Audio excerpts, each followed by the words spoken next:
इस न्यूज के प्रायोजक हैं Balaji academy, PSC coaching centre, पड़ाव चौक, मुंगेली।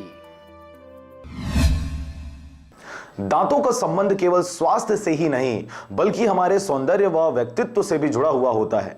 अपनी मुस्कुराहट की छाप छोड़ने के लिए साफ, चमकदार मोती जैसे दांतों का होना जरूरी होता है।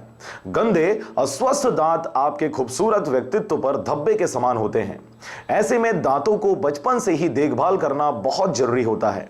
दांतों की सही देखभाल सहित अन्य जरूरी जानकारी देने के लिए दांत के एक्सपर्ट क्या कहते हैं, देखिए इस रिपोर्ट में।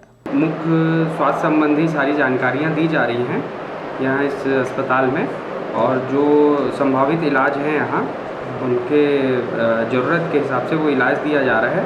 और इनको ये समझाया जा रहा है कि मुख्य स्वास्थ्य जिसको बहुत ही ज़्यादा अभी तक उसके बारे में अज्ञानता है लोगों में, तो उसमें ये ज्ञान दिया जा रहा है कि कैसे चीज़ों को, मतलब मुंह के दांतों को, जीभ और ये सारी चीज़ें जो हैं इनको कैसे साफ़ रखा जाए और बीमारी आने से पहले ही कैसे उनसे बचा जाए।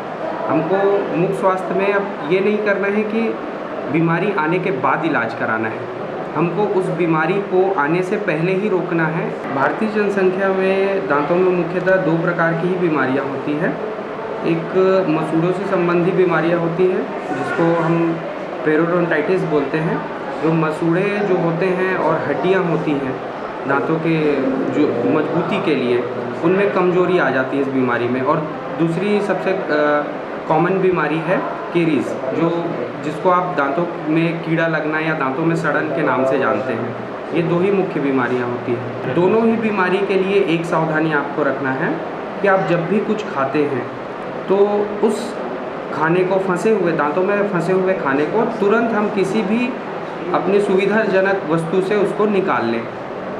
जो ब्रश है या डेंटल फ्लॉस आता है धागे जैसा, जो दांतों के बीच में जाके सफाई करता है, या खाना खाने के बाद तुरंत आप कुल्ला कर लीजिए। तो आप दांतों को जितना ज़्यादा साफ़ रखेंगे, खाना वहाँ जितना कम फंसेगा, उतने आपके दांत जो है सुरक्षित रहेंगे।